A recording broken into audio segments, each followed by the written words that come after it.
Listening Test 3. Section 1. You will hear a conversation between two students about buying a used car. First, you have some time to look at questions 1 to 6.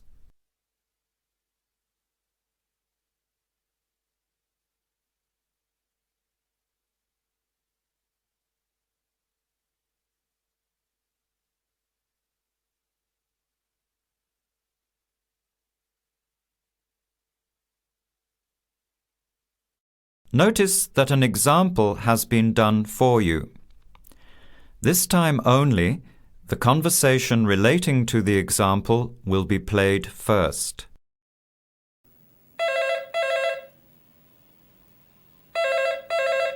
Hello, Hello, can I speak to Eleanor, please? this is Eleanor speaking. Hi, my name is Jan. I'm calling about the car that was advertised on the notice board in the Student Union building. Is it still for sale? Yes, it is. Your ad says it's a 1985 Celica, in good condition. The car is a 1985 model, so you write 1985 beside year. Now, let's begin. Answer the questions as you listen. You will not hear the recording a second time.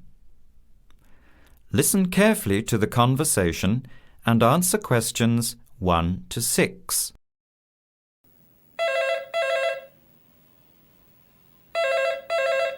Hello, Hello, can I speak to Eleanor, please? this is Eleanor speaking. Hi, my name is Jan. I'm calling about the car that was advertised on the notice board in the Student Union building. Is it still for sale? Yes, it is. Your ad says it's a 1985 Celica, in good condition. It's old, but it has been well looked after. My family has had the car for 10 years. I'm just the third owner and my mother had it before me, so we know its history. We've got all the receipts and records. It's had regular maintenance and the brakes were done last year. It runs really well but looks its age. Why are you selling it, by the way? Well, I'm going overseas next month to study. I'll be away for at least 2 years, so I have to sell it. Unfortunately, it's been a good car. You want $1,500, is that right? I was asking $2,000, but since I need to sell it quickly, I've reduced the price. Would you like to come and take it for a drive? I don't live far from the university. Yes, I'd like to have a look. What time would suit you? Any time this evening is fine. Well, I finish classes at 6 o'clock. How about straight after that? Say 6:30? Great, I'll give you directions. When you leave the main gate of the university, turn left on South Road and keep going until you get to the Grand Cinema. Take the first right, that's Princess Street. I'm at number 88 on the right. So it's 80 Princess Street. No, it's 88 Princess Street and the suburb is Parkwood. You'll see the car parked in front. It's the red one with the for sale sign on it. Okay, thanks Eleanor. I'll see you later. Bye. Before you hear the rest of the conversation, you have some time to look at questions 7 to 10.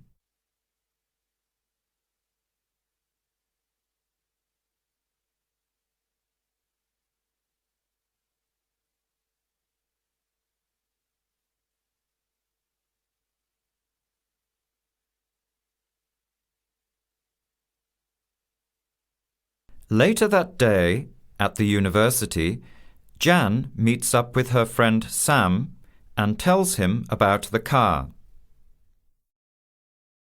Hi Sam, Hey Jan, what's happening? I'm glad I ran into you. I've decided I have to get a car. You're going to buy a car? Do you really need one? I'd probably still be driving except that my car broke down last year. Instead of getting another one, I just moved closer to the university and went back to riding a bike. Better for the environment, better for my health, and I save a lot of money. Did it really cost that much? Well, when you think of registration, insurance, rising petrol costs, parking plus maintenance and repairs, it adds up. I know it's going to be expensive, but I really need my own transportation. It takes half an hour by bus each way to university as it is. But now I'm working at night in the city. There's no way I want to hang around waiting for a bus late at night, then walk 3 blocks home alone. Hey, I think you've got a point there. So what kind of car are you looking at? It's an 85 Celica, same kind as I used to have. The owner's asking $1,500. That's pretty old. How many kilometres has it done? You know, I forgot to ask. I'll have to check tonight when I go to see it. Would you be able to come with me to have a look? At about 6:30? Sure, I'll come, but I don't know a lot about cars. I do know one thing, though. I wouldn't buy an old car without having a mechanic look at it first. That's a good idea. But won't it cost a lot? Not really. You can get a check done through the Automobile Association for $80, and it comes with a report on the condition of the car. It can save you a lot of money in the long run. I'll keep that in mind. So we have to get to Parkwood at 6:30. Do you want to take the bus? It goes straight down South Road every 15 minutes. Or maybe we could walk. I don't think it's that far. Actually, I could borrow my roommate's motorbike for an hour or so. He's working all evening in the library. Do you think he'd mind? No way. He owes me a favour or two. Okay, great. See you at 6, outside the student centre. That is the end of Section 1. You have half a minute to check your answers.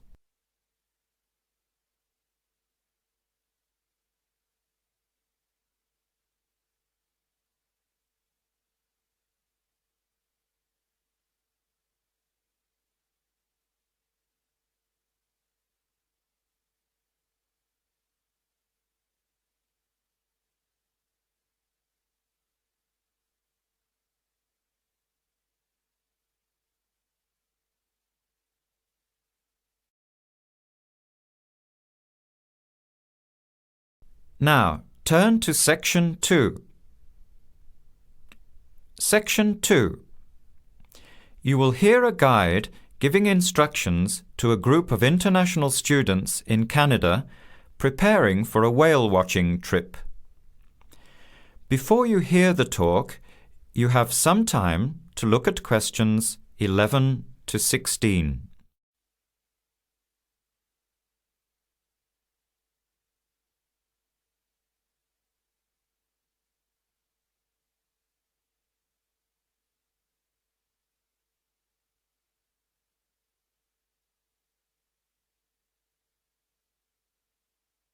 Now listen carefully to the first part of the talk and answer questions 11 to 16. Hello, everyone. Glad to see so many happy faces on this wild and windy day. Are you all ready to go looking for whales? I'm Tony, and our other guide today is Dale. We'll be using these 2 rubber boats you see here, and our trip today will take 3 hours. In a few minutes, we'll be heading into part of the largest temperate rainforest of the Pacific Northwest. I'll show you our route on the map here. This is where we are now. We'll be leaving the sheltered bay and heading out across the mouth of the bay toward the open water. As you know, last night there were strong winds in the area, so we can't go out into the ocean as we had planned. Near the mouth, the water will be quite rough. That's where we are most likely to spot orcas, or killer whales as they are also called. After crossing the mouth of the bay, we'll enter the calmer, shallower waters. This is where you look for gray whales. Then we will continue up this narrow inlet close to the shore. You will have a great view of giant fir and cedar trees that have never been logged. Here is the place to watch for wildlife. You are likely to see bears along the shore and eagles in the sky overhead. Right at the back of the inlet here are the hot springs where we will be stopping for an hour.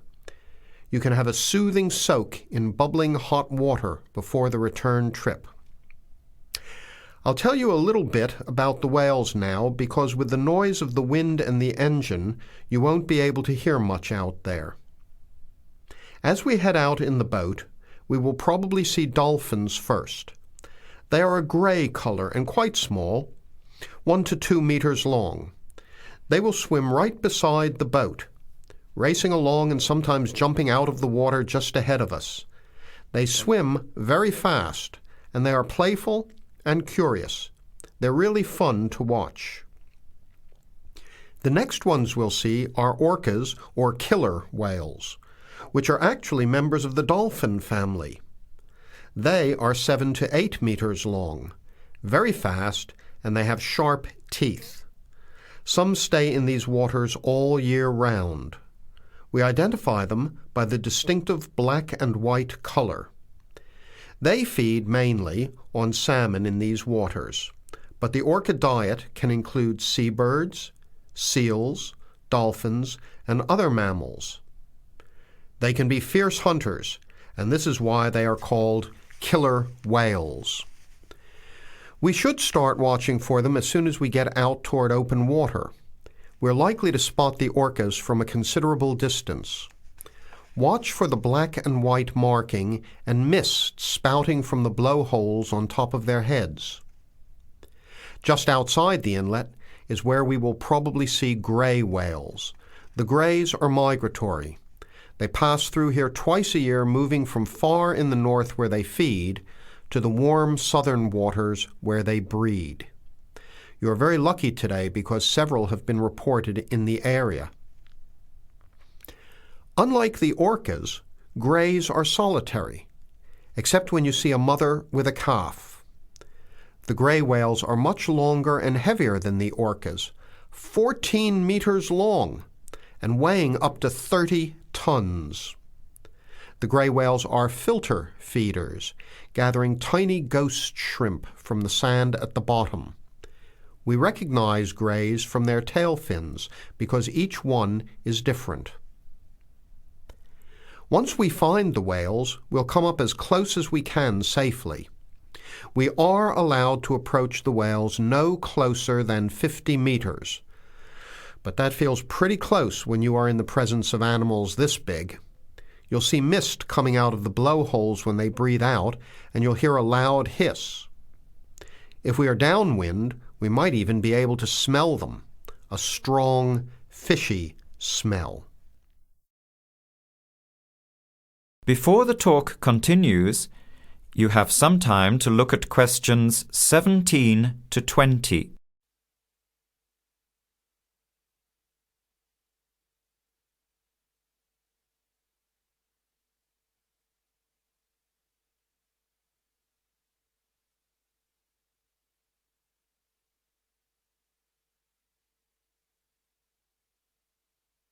Now, as the talk continues, answer questions 17 to 20. Now, for just a few words of caution. It will be quite bouncy out there, especially in the front of the boat. If you want a smoother ride, stay in the middle of the boat, close to the engine. Hold on to the ropes and keep an eye on any big waves. Be alert so you don't get thrown out of the boat. In case of an emergency, you are all wearing survival suits. They'll keep you warm and dry in or out of the water. They are bright orange for visibility. The water temperature is around 8 degrees. Without these suits, you would only last a few minutes in this cold water. With these suits, your survival time is increased dramatically. They will keep you upright in the water even if you can't swim. But we don't expect anybody to end up in the water, so don't worry. Now, are there any questions? I'm afraid of getting seasick. Right. I was just coming to that. If you think you might get seasick, take one of these patches and put it on your arm at the wrist, like this. It works on pressure points of the body and will relieve seasickness without the drowsiness you can get from pills. Are there any other questions? All right then, let's start loading up the boats. We leave in 5 minutes. That is the end of Section 2. You have half a minute to check your answers.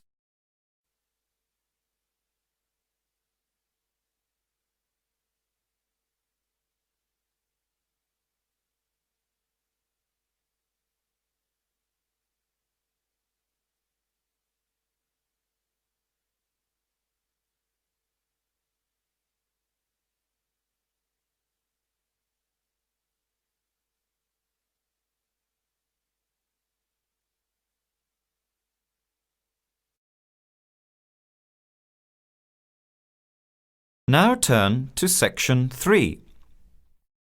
Section 3. You will hear a student, Penny, talking to two friends, Ray and Louise, about a television competition Ray has entered called Travel Documentary. Before you hear the conversation, you have some time to look at questions 21 to 26.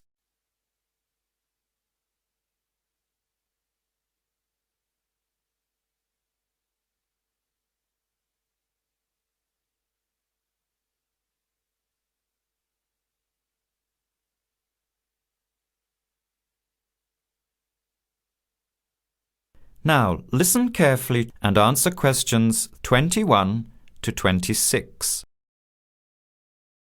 Hi, haven't seen you two in ages. What have you been up to? Hi, Penny. Ray is really excited. He's just been shortlisted for Travel Documentary. He could be off travelling around the world for 3 months. Travel documentary? What's that? You've never heard of it? Don't you watch TV? Well, actually, no, hardly ever. Especially since I've started working on my thesis. I don't have time to breathe, let alone watch TV. So what's this all about, Ray? Well, actually, it's a competition run by public TV. It involves my two great loves, travel and filmmaking. Is it that program where people are sent around the world making documentary videos? I have heard of it. Fantastic! So you've been chosen? Not yet. I'm one of 34 selected for an interview next week, so I've made it through the first cut. Yeah, there were over 200 applicants from around the country. Pretty amazing, hey? Well, I've been lucky so far. What's the next stage? 13 are chosen from the interview to do a 4-week training course in documentary filmmaking. Then, the 8 finalists get sent off with a video camera to travel around the world. Sounds incredible. What's the catch? The catch is that every 2 weeks you have to send in a 10-minute video from a different part of the world. It's broadcast on TV along with the work of 3 of the other competitors and judged by a panel of experts and the TV audience. So you're under a lot of pressure. Wow, I guess so. You mean you're on television every 2 weeks? Yep, that's right. But first I have to be selected. Do you have to have any filmmaking experience to apply? Some background in photography or video making helps, but you're not supposed to be an expert. In fact, you can't apply if you've already worked in filmmaking. We all get the same 4-week course, so we start with the same skills. Can you go anywhere in the world you want? Each competitor makes up his or her own travel plans and has to get them approved. Before the conversation continues, you have some time to look at questions 27 to 30.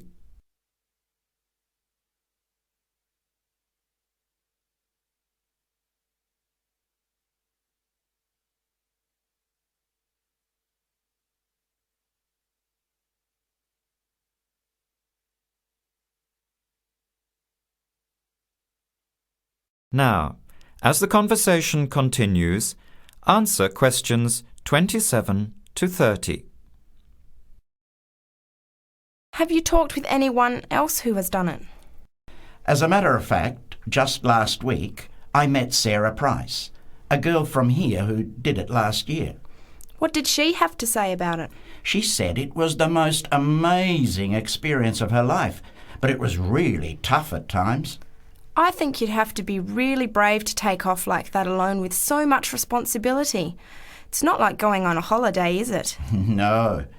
2 weeks in a country, often where you can't speak the language, to find a story, film it, organise all the editing. Then you're off to a completely different part of the world to start all over again. Pretty exhausting, but exciting too. What a way to see the world. What about Sarah Price? Did she have any bad experiences?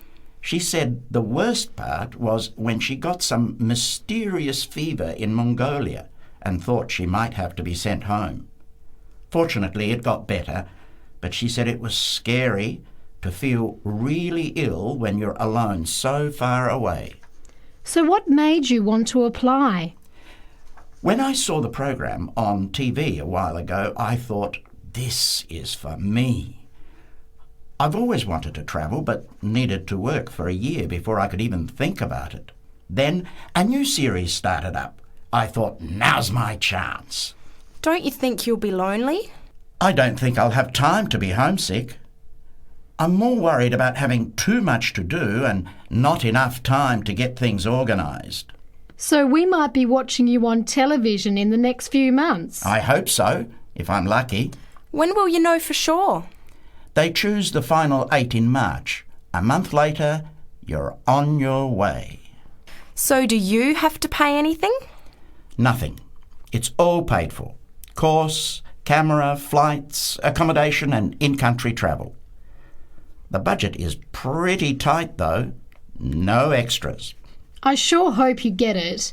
Then I'll be finding time to watch at least one program on television every week. That is the end of section 3. You have half a minute to check your answers.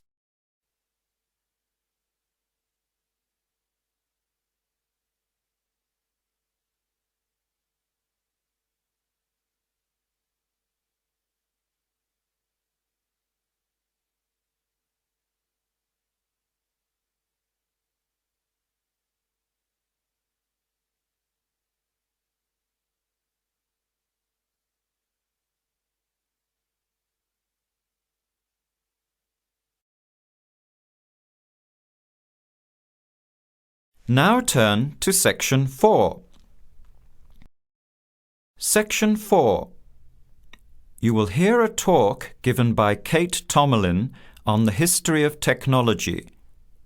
First, you have some time to look at questions 31 to 33.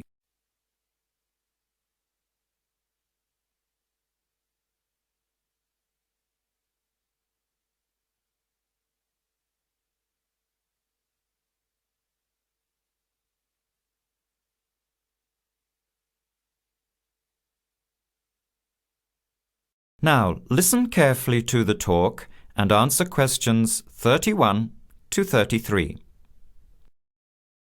Our talk today in this History of Technology series is about a feat of anti-engineering from the late 19th and early 20th century that is still very much with us today and that is linked with the history of the typewriter. It's the Qwerty Keyboard. What, you might ask, is Qwerty? Well, have a look at the nearest typewriter or computer keyboard. If you look at the top row, you will see that Q, W-E-R-T-Y, are the first 6 letters. Did you ever think when you were learning to type about why the letters on the keyboard are distributed the way they are? Here's the story. It all has to do with the history of the typewriter. Typewriters existed since the early 1700s, but the first commercially practical system came into being in 1873. The typewriter is one of America's greatest unsung inventions. While the telephone, automobile, and airplane sped up communications and transportation, the typewriter did the same thing for the written word. But few people paid much attention. possibly because they were too busy reading what the typewriter had written about all the other inventions. The first typewriters had the keys laid out in alphabetical order, but this system had problems. Some keys that tended to be typed together were physically close. This made the type bars hit each other and get stuck. Typewriters in 1873 jammed or got stuck if the keys next to each other were hit in quick succession. To solve this problem, in 1878, the Qwerty Keyboard was developed, spacing frequent letters away from each other and therefore reducing the number of jams. It was not specifically designed to slow down typists, as is generally believed, but the keyboard did create a built-in inefficiency for typists. The most common keys are scattered all over the keyboard rows, many on the left side. Right-handed people have to use their left hand, which is the weaker hand. Typewriter technology improved, doing away with the original rationale for the Qwerty distribution, but the keyboard remained. In spite of its inefficiency, it is the keyboard we all use today. Now you have some time to look at questions 34 to 40.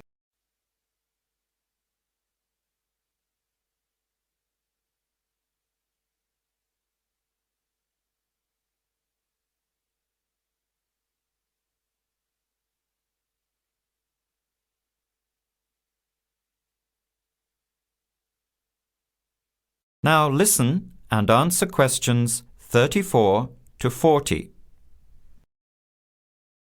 Already back in 1932, there was a solution to the problem. Efficiency expert August Dvorak came up with a new keyboard layout.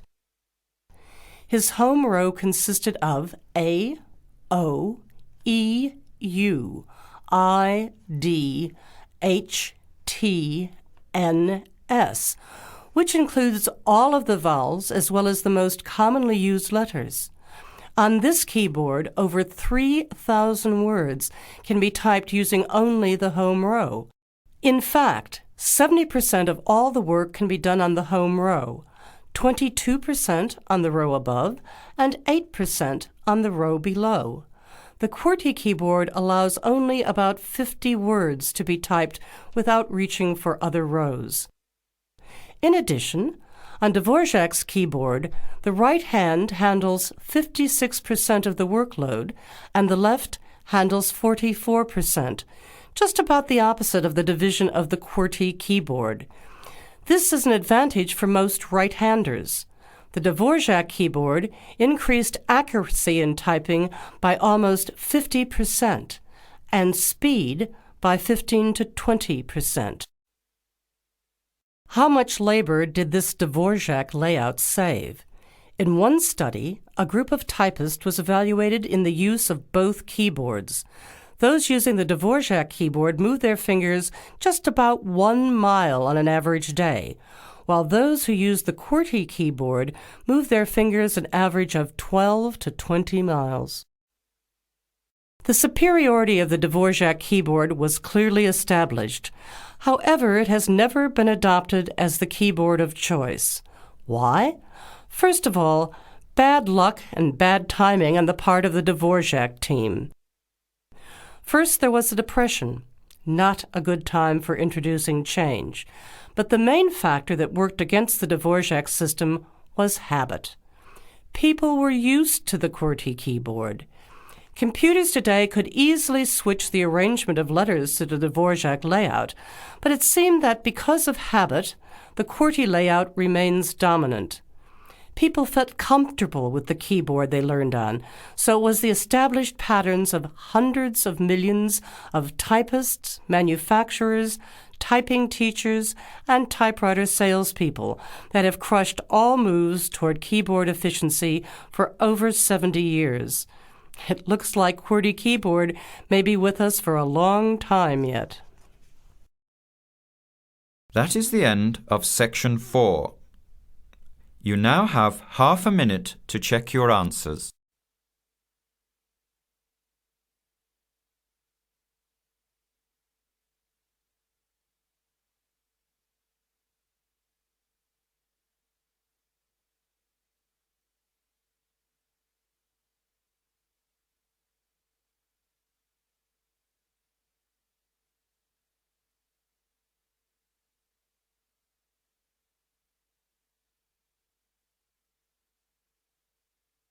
That is the end of the test.